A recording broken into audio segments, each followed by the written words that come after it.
It's indeed a great pleasure and also a privilege to introduce tonight's speaker, Dr. Tasha Vorderstrasse, and also her lecture that marks the opening of our new exhibit, Antoin Sevruguin, Past and Present.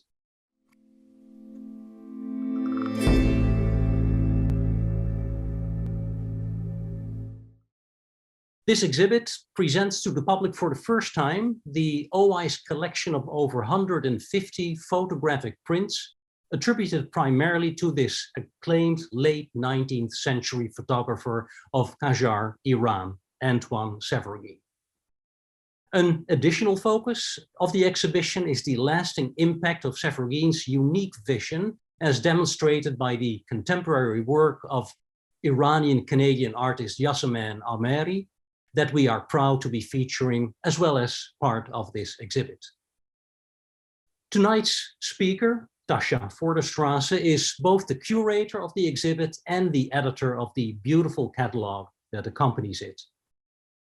Dr. Vorderstrasse received her PhD in Middle Eastern archaeology from the University of Chicago in 2004.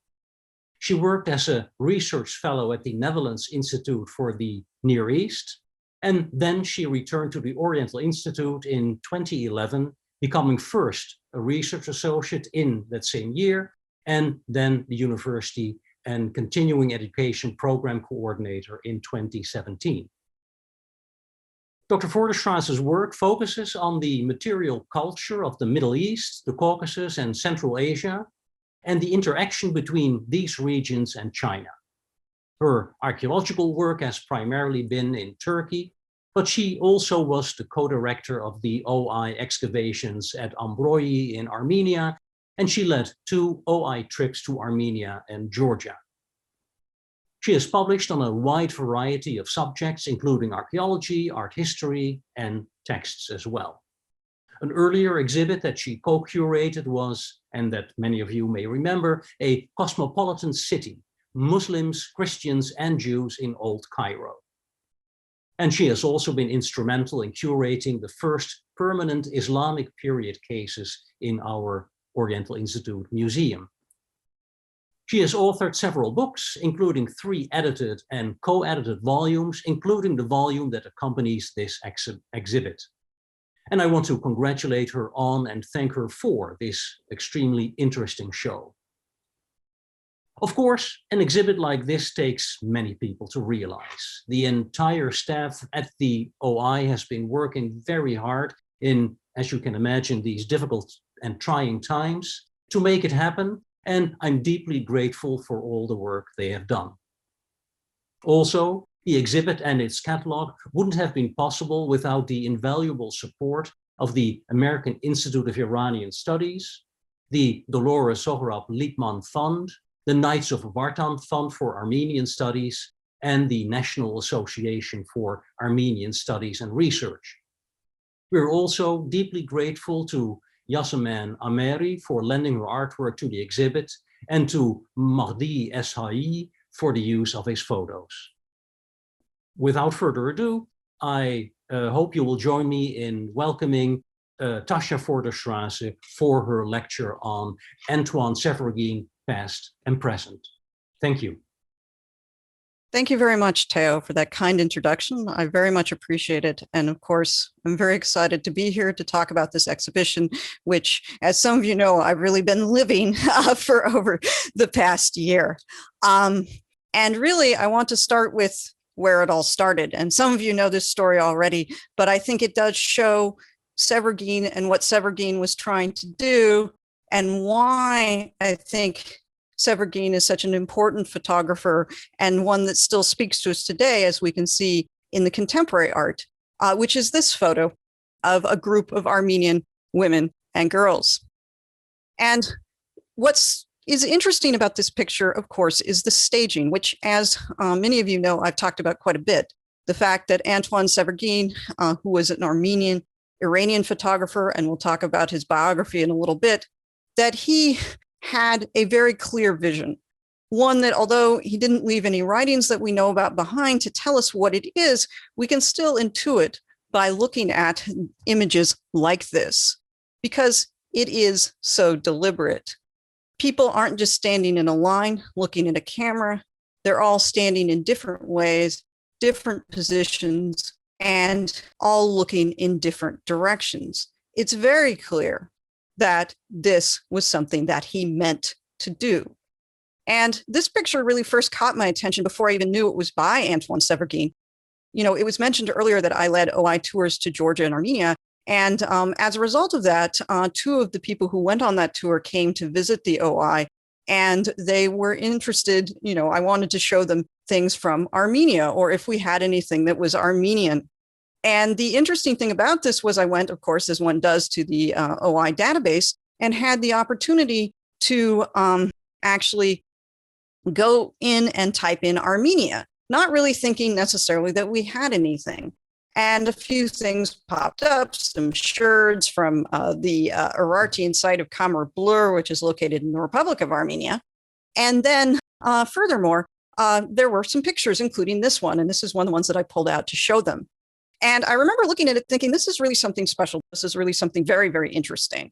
And eventually I realized who it was by, and then I understood why, because Sevruguin was an artist. He says that on the back of his pictures, as we'll see, that he was an artistic photographer. And you can really see that in these pictures in how he has put things together. And, the exhibition, obviously I just wanted to show a few pictures because it is really beautiful. It's one of these things which, you always sort of think what it's going to look like, and then you see the photos and you realize it's even better than you thought it could be. So it's really, really something that if you can't, of course, see it in person, there is the virtual exhibit online as well that you can explore. So hopefully people will be able to do either of those things. And, I think it's really special what's come out of this. So and as you see, we have one of the pictures from the OI collection, along with Sevruguin's name and, of course, past and present. So throughout the exhibition, there's different themes looking at different aspects of the collection. So this is, of course, highlighting Sevruguin's pictures, but highlighting Sevruguin's pictures sort of in various themes. And, of course, also, one of these things that I was interested to do was to talk about the way, what did he photograph? So, of course, photographing the royal family. He was a court photographer, as we'll hear shortly. And then his photographs of both traditional as well as modern Iran and Iranian monuments as well. In addition, we're very fortunate to have conservator Carol Tershong conserve all of the photographs, thanks to a grant from the American Institute of Iranian Studies. And a selection of them were put out on display so people can see what those look like. And so it also gives people the opportunity to experience the pictures together. And furthermore, Josh Toulousiak, and he wrote about this in the catalog, colorized one of the pictures. As we'll see at the end, I was very interested in this whole idea of, we see Sevruguin so often in black and white, what would it look like if it was colorized? And as you can see, he did a giant blow up, which I think looks great here. So this is really something that, hopefully will give people a way to look at Sevruguin in a different way. And then we were very fortunate to have, as Professor van den Hout mentioned, the work of Yasemin Ameri, who lent her work to this exhibition. You can see part of her triptych here, and then the photos of Mahdi Essaoui. You can see on below the text there as well. So really sort of looking at the lasting impact of Sevruguin's images, because they really are pictures that speak to us today and have inspired other people to create their own art too. So it's really been a really interesting experience for me as well to look at these things. So the collection was formed by Mary Clarke, who lived in Iran and worked as basically was a missionary and was part of the missionary schools that were established in Iran by Americans. And so it's presumably at that point that she bought the prints, presumably from Sevruguin directly.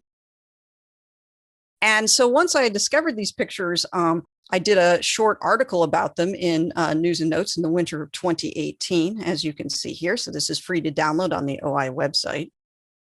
And then, of course, the catalog accompanying the exhibition has a complete has a complete publication of all of the prints. So this was really an outstanding opportunity that we had to actually publish all the pictures together and look at it as an actual collection. And this is, of course, also free to download, as you can see here. But really, I was very much indebted to and very fortunate that a lot of other scholars have looked at Sevruguin and have published his pictures, which was extremely helpful for me when it came time to putting the pictures material together, because there was nothing that indicated that they were by Sevruguin necessarily. And so it was one of these things where I think that, if these people, they really sort of looked at Sevruguin in detail and started this sort of work that we now all build on. So really, it was in 1999 that this happened. So first we had the Antoin Sevruguin and the Persian Image exhibition, which happened at the Smithsonian. And that was really a major step forward in the studies of Sevruguin. And also we had the work of in Leiden in the Netherlands by Fedun Barstea van Waalwijk van Doorn, Gillian Vogelsong Eastwood, Corinne Furman, and others to publish the collection at the National Museum of Ethnology there. So the people were looking at this, starting to publish the prints. And in fact, those of you who know this exhibition will recognize this picture. So they had a version of that as well there. And then, of course, recently, there's been more recent exhibitions that have not necessarily focused on Sevruguin, but have looked at Qajar photography or other Qajar art in detail. So, for example, the I Saw Eye of the Shah exhibition in 2015-2016, which looked at Qajar court photography. And then Qajar art was the focus of the technologies of image in art in 19th century Iran in 2017-2018 that was held through the Harvard Art Museums. So Antoin Sevruguin, as those of you who've been to some of these talks know, because I know some of you have been to several talks, so you probably know this already, but for those of you who don't know, Antoin Sevruguin was born around 1851. We used to think he'd been born 20 years earlier, but now we know that he was actually probably born in 1851, more or less, on the grounds of the Russian embassy. So he was of Armenian descent from the Russian Empire. And after his father passed away, he and his mother and his siblings returned to where they were from, which seems to have been Georgia. So specifically first to Tbilisi, and then they went to Agulhas, which is actually located now in Nakhchivan in Azerbaijan. So because it was cheaper. Tbilisi, or Tiflis as it was known in the 19th century, was apparently quite expensive.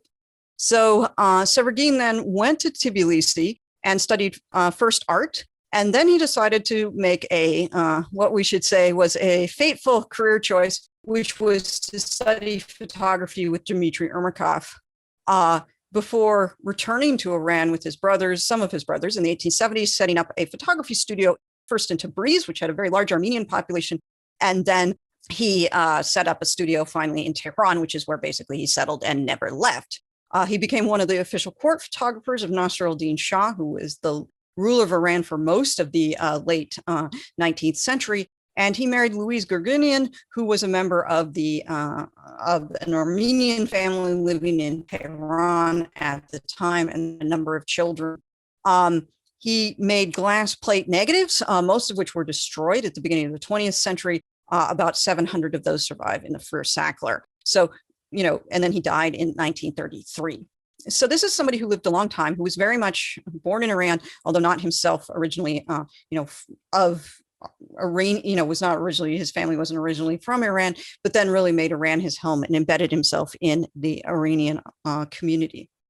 And of course, there's a lot of Armenians in Iran, primarily focused in the northwest area around Tabriz. And then there's a group around Isfahan, so in the suburb of New Jolfa, who were settled there in the 17th century. So there was already a large Armenian community there also.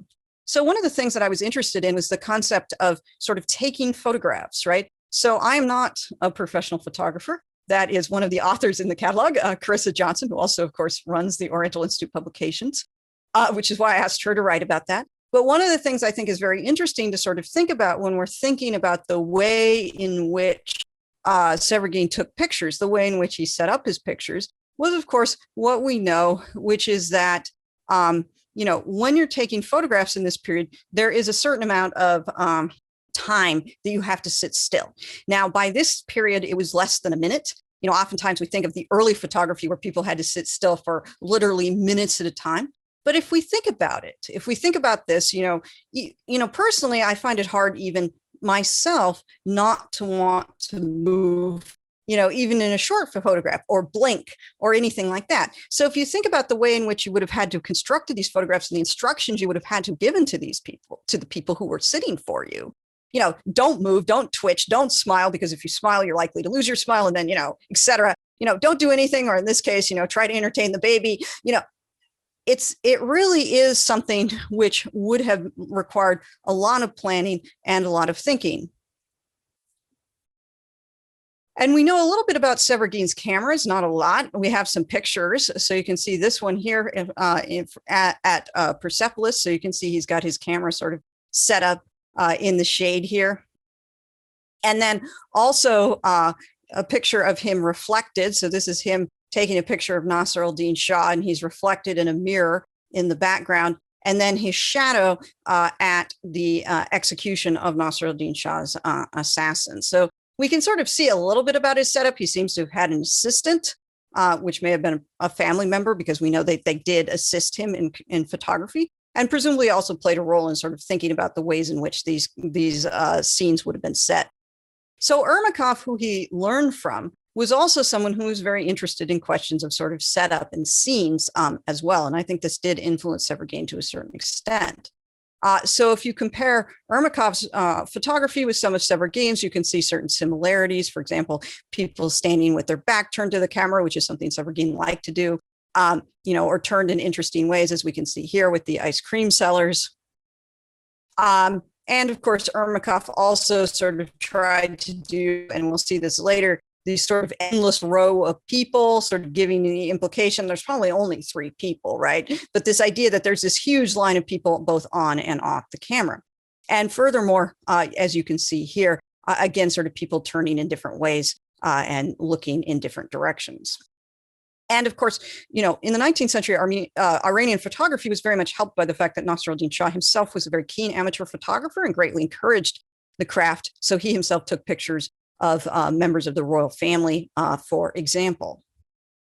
Sevruguin himself presents himself, and if you're talking about sort of what he was meaning to do, he presents himself in very interesting ways. So initially signing in Cyrillic, so presenting himself as Russian. It is interesting to note that Sevruguin's family was Russian Orthodox, they were not a member of the Armenian church. And this may have been because the family was in the Russian civil service, and we know quite a few Armenians who entered into the Russian civil service actually then became Russian Orthodox.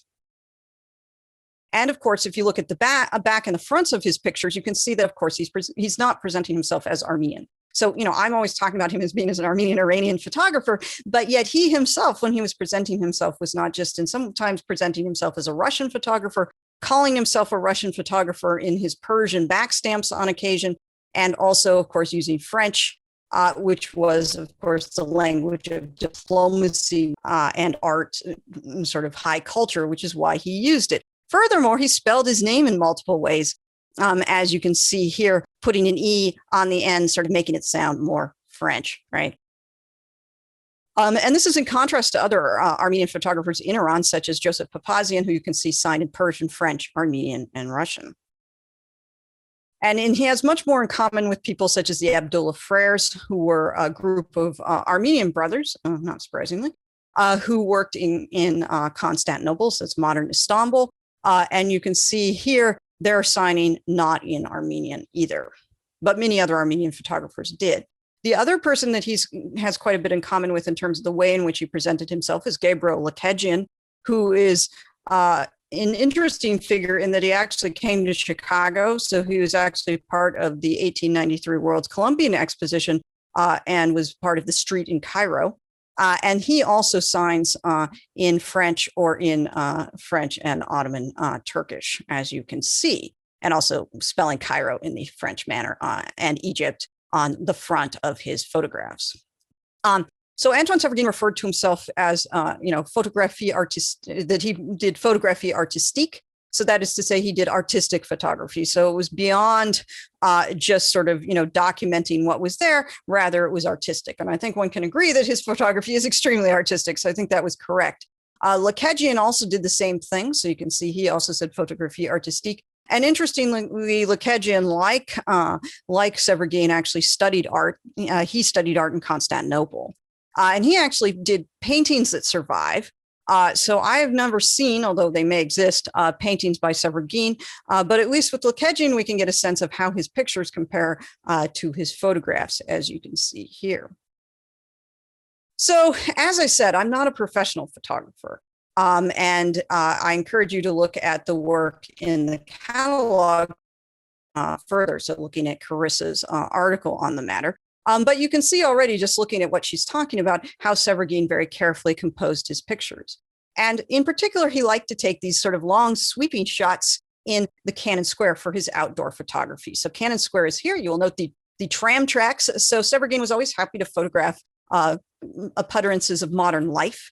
And you can see here's the tramway. This was not something that a lot of photographers, particularly foreign photographers who visited Iran, were interested to do.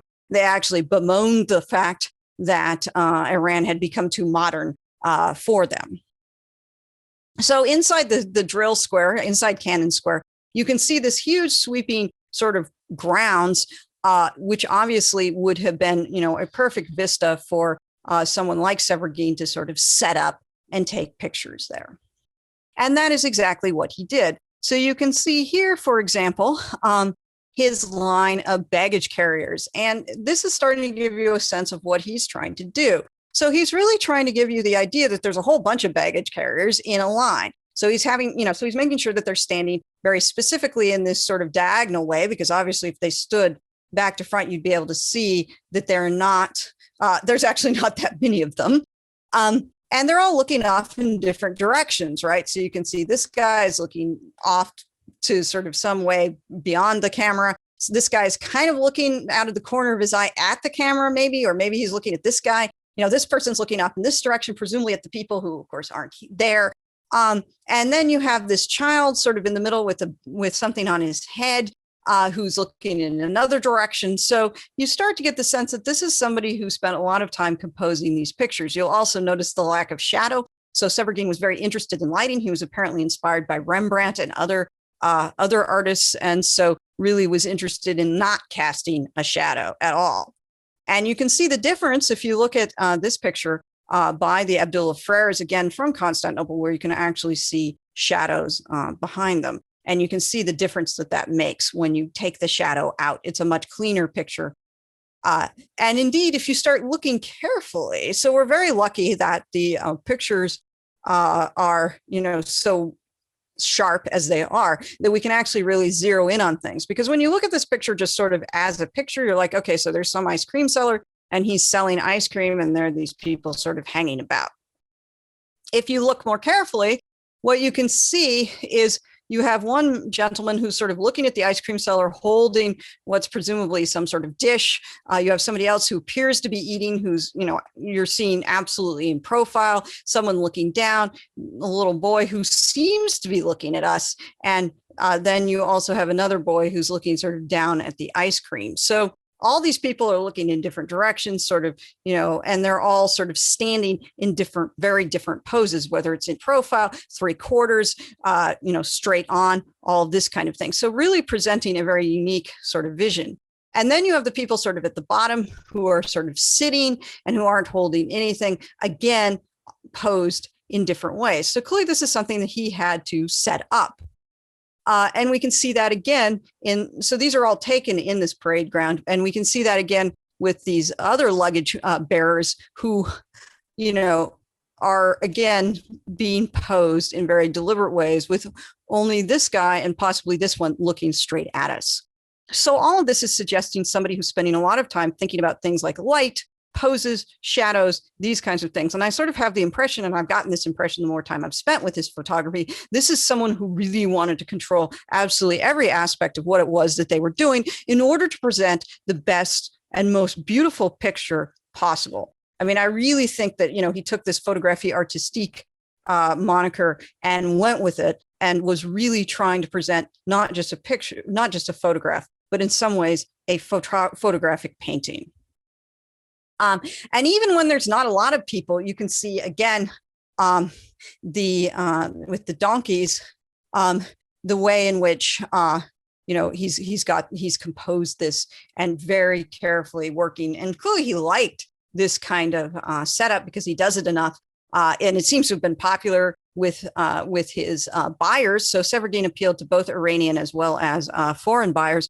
But one of the things that's very interesting with the Sevruguin prints that we have in the OI is pretty much almost all of them can be paralleled elsewhere, because there is this tendency to sort of buy the same pictures, which I think is an interesting thing.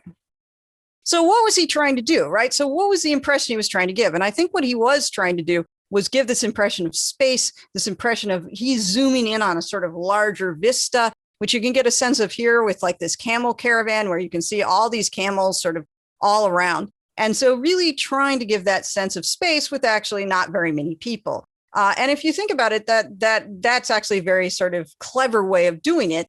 It wasn't necessary for him to have, a cast of thousands in order to be effective. And also, if you look at this picture, for example, which is the clock tower at Golestan Palace, if you don't look at the building, which is very nice, but if you look at the bottom, so if we zoom in, we can get a sense sort of what it is he was trying to show. So we have a bunch of people. So this is obviously not a staged picture. This is just him taking a picture of the clock tower, and there happen to be people there. You can see a variety of people sort of wandering around. They're sort of looking at various things. And I would argue that really he's trying to give that same sense of crowds, the same sense of people interacting with each other in his staged photography. And we can also see that here in this picture where he has where he's taking down a street scene. Again, you can see the tramway, which apparently foreign visitors were not fond of and described in rather intemperate terms. And the interesting thing, though, is some of the people here, in contrast to the picture we just saw, some of the people here seem to know that they were being photographed. So you can see some of them appear to be looking up. So it's not quite as, should we say, as natural as perhaps the other one was. But in any case, you have a lot of people sort of going about their business, showing a street scene, and it's not, it's much more chaotic. People aren't posed. As I say, a few people are looking at the camera, but otherwise, because I'm sure it would have been odd to see him up there with his photographic equipment and his assistant. But it's really not this, it's not the same, obviously, as the staged pictures, which are much more carefully managed. Although sometimes it can be. So this is showing Muslims at prayer, as you can see. And of course, because people are acting in a repetition, then of course you do get that sense of staging and of, a really incredible picture. This is just, I think, an amazing picture showing everyone bowing towards Mecca. But yeah, I mean, when he went around and documented traditional life in Iran, which is something that Sevruguin is very famous for, and something that Mary Clarke, who's owned the collection in the OI, was very interested to collect. It's a question, of course, of how spontaneous it really was. So, for example, in this market scene, you can see the people seem to be very carefully posed. So it's taking a picture of a real shop, but the people in it are obviously posing for the camera. And that's different than, for example, this picture, which shows people cooking. You have the steam rising. It actually seems to be something which is happening, but of course, people are sort of hanging about. Now, is that because they're waiting for their meal, or do they want to be photographed? But you can see they're sort of, they don't really seem to be particularly posed. And of course, this gentleman right here is sort of right in front of the camera, looking right at you. Which, of course, is, again, a very interesting artistic style, because obviously if Sevruguin hadn't wanted him there, he could have told him to move, but instead he chose to keep him there. So again, even in scenes which may seem more spontaneous, it seems like Sevruguin is trying to do a certain amount of stage managing. And he also is very interested in how to divide the space. So we've already seen that in the way in which he was setting up the people in the drill squares, but also, as you can see in his photograph of the train, he's taken it at an angle. So you can see the way in which the train sort of goes off into the distance and seems unbelievably long, and almost gives the impression that it's moving forward. And In fact, the train was quite short, as you can see here. But again, he's doing a very similar thing in this picture in the first Sackler, where you can see the tracks going off at an angle. But you also have, and again, I know, as I say, not being a professional photographer, I don't know all the right terminology, but I think it is very interesting. For example, in his Mosque of Damgan, he has the minaret in the center of the picture, basically bisecting the empty space around it. So it's a very deliberate way of taking a photo, and also very dramatic and very much emphasizing the minaret, which is not coincidentally perhaps the oldest part of the building by quite some way. And of course, this photo, which, you know, I love, which is, I think, really an example of his interest in the use of space and his willingness to let there be space. Now, speaking as someone who does not like a lot of space, I really admire anyone who can be, in a way, this brave, right? Where basically you just have the two gentlemen, one is staring off into space, the other one's looking at us, and it's just this vista of the ramparts of Tehran, and it just disappears, and then off in the distance, there's nothing. So you almost have this sense of these people all alone in space and time. So it's really a very interesting way of looking at pictures, and I think very much influenced by his artistic sensibility. And this picture, which I think is really interesting, because at first when I looked at it, everyone, you know, it was labeled as it's a mountain, and, you know, it's one of these things where I'm like, I wasn't really paying attention to the mountain, and I was sort of like, well, I was looking at these, and I'm like, well, it's not much of a mountain, it's not very impressive. And it was only later when I was looking off into the distance that I realized, oh, there's actually a mountain in the back. And again, speaking to the way he composes things, that, you know, his emphasis is really not on the mountain at all. The mountain is kind of incidental. Now that I know that it's there, I can see it. But until that point, I was really paying much more attention to the cliffs in front, which are extremely dramatic and lit very well, in contrast to the mountain, which sort of, you know, just shrinks off into the distance. And with his pictures of people, again, you know, you can see the way he does it. So, for example, this person, this woman who you're very much pulled back, and she's framed not just by the doorways, of which there are two, but also by the people sitting in front, in between two of the doorways and behind. So you have all these people very sort of deliberately placed around her. And so you get this sense of this very formal portrait, and, you know, she's wearing a costume in which she's not look entirely comfortable. And of course, this is one of the things with these ethnographic pictures, of which this is one, that we don't know, of course, that the people who wore these would have worn these every day. We don't even know that they were necessarily part of the ethnic group that they're purported to be. We know with other photographers that they actually had people, you know, dress up like various ethnic minorities, which they were not necessarily one of, or pretend that they were, you know, members of the Sultan's harem or things like this. So I'm not necessarily suggesting that's what's going on here, but, you know, she does look very sort of uncomfortable, and she's framed by all these different people. And it seems like a very sort of almost formal photograph. And that's very different to this picture, where you can see are very much framed by the picture. They very much fill the space. So in contrast with some of the other pictures where you see nothing but empty space, you can see that they fill the space, and they're all looking right at the camera, and you get a much more sense of these people as people. And this is one of the things I think he does very well, is you start to get a sense of the different personalities of the individuals in the pictures, because they're looking right at you, and they're really sort of, you know, almost forming a connection with you. And even where you have the same person, it can make a big difference, sort of the way in which they're photographed as well. So you can see this woman here, where she's sitting down. So this is in our collection. And, you know, she's looking, you know, not entirely happy, although, as I say, people couldn't smile for the camera because of the long exposure time. But we can see her face much more clearly and get a much more better sense of her personality than this picture, which is pulled slightly back, not very far, but far enough that she seems slightly removed from us, and we can't get a good sense of her expression as well. And of course, the picture in the OI collection, it's interesting because I had spent a lot of time looking at this picture. So this is, of course, the picture in the beginning of the exhibition. And I'd spent a lot of time looking at this, and I didn't know there was another photo of the same person. And then I saw this picture. So this is in the Ferouz album on the Women's Worlds of Qajar Iran website. And you can see the difference, right? So here we just see her and her face and the sort of the top of her dress. But here we can see the full dress. So these were inspired by Nasir al-Din Shah visiting Europe and seeing French ballerinas. And so he brought back the concept of the tutu to Iran, which obviously got transformed into sort of everyday wear. And you get a much different impression of the woman when you see her fully, her completely, where you see, she has these stockings, she has these shoes, she has this very sort of poofy skirt. And so it's very different than looking at her here, because again, as I say, the close-up seems to bring that sense of intimacy. And just the way people are standing and the way they're looking at us. So for instance, in this picture, you can see the woman is actually seemingly sort of strolling off in the distance. She seems to be above it all. At least that's my impression, because she's not looking at anybody. She's sort of, walking in very sort of, I almost sort of consider this sort of this queen-like manner. She's not paying any attention to this woman sitting behind her.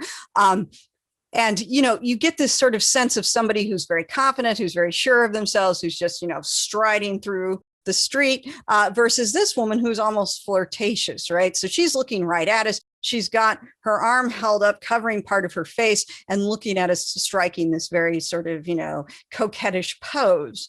And so you get a very different impression looking at these two different women and what Sevruguin may have been trying to achieve with photographing them. And so too with his famous dervish photographs.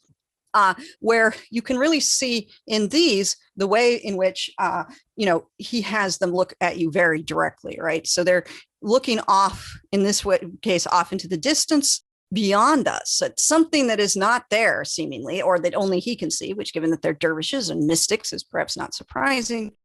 As well as here, you can see the sort of close-up face, even though he's, again, not looking at us, but looking at something only he can see, only he can experience. We begin to get a real sense of these individuals as mystical people. We would have probably had that impression even if we had known from the labels that they were dervishes. So it's really, I think, something that he's doing deliberately, that he's trying to do in order to create that sense of connection and that sort of, that artistic sensibility. And we can see that if we contrast that to other photographs of dervishes from the same time. So here's the Abdullah Frères again. And you can see the dervishes here holding an axe, but very much pulled back, right? And you don't get that same sense of who they are if you didn't know it necessarily. You don't get that same sort of sense of them being sort of otherly. And if we compare it to this young boy holding an axe, so this is, of course, very similar in that sense, it's a completely different sensibility, right? So you have close-ups of them. They're looking, the one guy's looking straight and the boy is looking straight at us. This one is not, this one is. So, and, they're all sort of leaning on each other and filling the space, much as we saw some of the girls do in some of the earlier pictures. And so you get this very much this idea of these people, in a different way. And it's, I think, further emphasized by the background. So here the background is very busy and distracting, but in the backgrounds of the dervishes, which if we just go back, you can see here, this is obviously taken in a courtyard. You can see, basically they almost seem to be suspended in space. They almost seem to be apart from everything. Again, emphasizing Sevruguin's interest in that and his desire, not necessarily in every instance to overcomplicate the picture. And so too, this photograph, which was, again, one of the photographs I found particularly striking, where we can see the two women looking straight at us, and we start to get a sense of who they are as people. And that's particularly the case if we contrast it to the picture of them with the two men, right? Because this is much more of a traditional photograph. This is much more what you would expect to see, a bunch of people standing, looking at a camera, and, it's not particularly, it doesn't really catch you the way that the single picture did because of the sort of, I think, the distance at which he's photographing them. So if we look again, we can see that, I think, quite clearly. It's a much different photograph. And so too with the Armenian women and girls, because we can see the same people in these pictures, right? So this one, which is of course the one I started with, with the way that they're all standing, the one girl who we never see, the one standing at sort of 3/4, the people looking at us, this almost ghost-like woman in the background, and of course the baby. So 4 of them are photographed again, and you can see a much different sort of thing because they're not all sort of posed in different ways, except this woman is not quite facing on to us. She's not quite straight on. So that's, again, slightly different.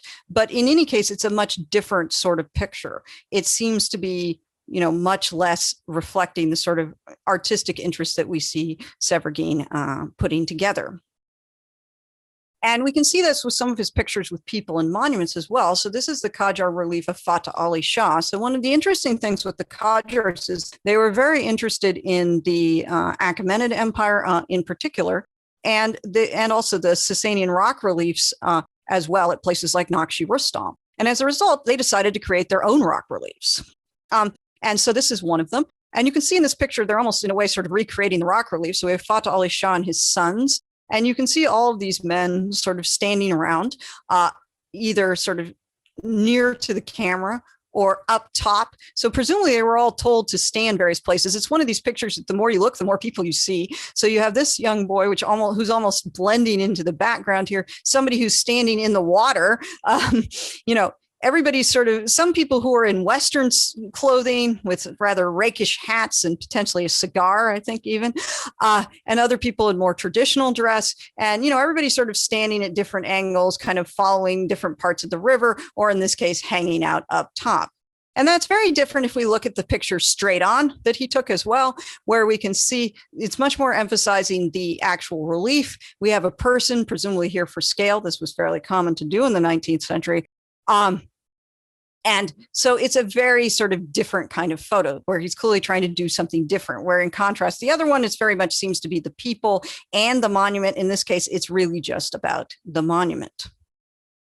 And the other thing that I think is very interesting with his photography is that some of what seems to be studio photography becomes commercial photography. That is, photographs which may have been originally taken for private use, which then end up getting sold. So for example, this picture of the Zoroastrian family looks like a studio photograph. This looks like something that a group of people came in and commissioned, but somehow it got into the collection of commercial photographs and gets sold as an ethnographic picture. And that's how it ended up in the OI collection. It was bought by Mary Clarke. So it wasn't a private picture. It was actually one which became very public. So you wonder if this was an arrangement he made with them in advance or what this was. So it is very interesting to see some of these pictures where you do wonder what the intention originally was versus what the intention became.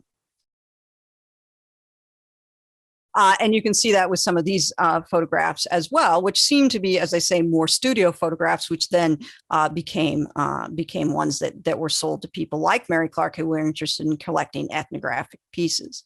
And this is very different than the studio photograph of Hripsime Abrahamian, which was taken by Antoin Sevruguin in the early 20th century. You can see here, this picture was never, as far as I can tell, reproduced. It's in the Women's Worlds of Qajar Iran collection that they had scanned. And you can see here, she's wearing Western dress. She's leaning on a pedestal. It's a very different photograph. This was not the kind of thing that would have probably been considered commercial, even if Sevruguin had been interested, because it's very clearly a photograph that doesn't reflect the different things that he was trying to sell to people. And what's interesting, though, is that his pictures were then sort of changed and made different by people who copied them and reproduced them. So this is the picture we were talking about earlier. And here's a postcard with an inscription in Persian and in French, which you can see was basically the artist copied the picture, but made a number of changes, which are quite interesting. So here you can see her foot is turned 3/4. Here they decided they didn't like that, so they put her foot straight on. They also decided that the woman in the background, well, she's kind of blurry because she clearly moves. So as I mentioned, this was always an issue. Here they've drawn her more clearly, but also they've had it so it looks like you can see a bit of her face. And of course, they've decided to cut off the door and sort of zoom in on her more. And her face is turned more to the side. And so she doesn't look quite the same. So clearly either the artist wasn't, as skilled but certainly changes like this are ones that, would have been made deliberately. And they also colorized pictures as well. So for example, we have this picture in the Sadabad Palace by Musa in 1891, where he's copying a woman weaving photograph of Sevruguin and took off a number of the figures. So again, these close-up people, which Sevruguin likes to take, which we saw earlier, and then picking the colors that they thought that would be nice. So, obviously they decided her skirt was going to be bright green. They decided this woman who is not looking at it should, these kinds of things. So they sort of tried to make it sort of improve it, I guess, or they tried to make it look the way in which they thought it would look and the colors that they thought perhaps represented real life. And indeed, that was something I was interested to do, was, as I mentioned at the beginning, was to look at the way in which the photographs could be colorized. And so this was something, as I said, that Josh Talusiak worked very hard on, to try to look at the way in which this photograph might appear, because we so often see these photographs in black and white, and we tend not to think about the fact that this world was extremely colorful. Qajar art in general was extremely colorful. And of course, I was also interested in the question of the way in which these photographs were reinterpreted and reimagined and speak to us today. So the work of Yaseman Ameri, which we're fortunate enough to have lent for this exhibition by the artist, really showing the way in which Qajar photographs can be rethought about and also make us think about new issues about Qajar photography, such as who the photographers were and who these people were. Because one of the things we've been talking about all through here is, what did Sevruguin mean to do? But the question is, what did the people who were photographed mean to do, and who were they? Because and so often they are totally anonymous, except for the royal family. But otherwise, we have no idea who they were and what it was. And we don't have their stories. And that's really something that she's worked really hard to sort of reimagine and recreate for us today, in both the triptych that you can see here, as well as the grid, which she has lent to us as well. And one of the things too, as was mentioned by Professor van den Hout, was Madi Essawi also was kind enough to let us use some of his photographs. As you can see, somebody who's very much working in the basically working in the style and imitating Sevruguin. So really inspired by Sevruguin to create new photographs in color, as you can see, very bright, and this kind of thing. So I'd just like to end by saying, I really appreciate everyone coming to this, and I hope that you take an opportunity to visit the exhibition or to visit it online as you can. And I'd just like to end by thanking the people who provided the funding for the exhibition and its catalog, the American Institute of Iranian Studies, the Dolores Zohrab Liebman Fund, the Knights of Vartan Fund for Armenian Studies, and the National Association for Armenian Studies and Research, the NAASR. Thank you. For over 100 years, the OI has been a leading research center for the study of ancient Middle Eastern civilizations. Join us in uncovering the past and learn about the beginnings of our lives as humans together. Become a member by visiting oi.uchicago.edu/member.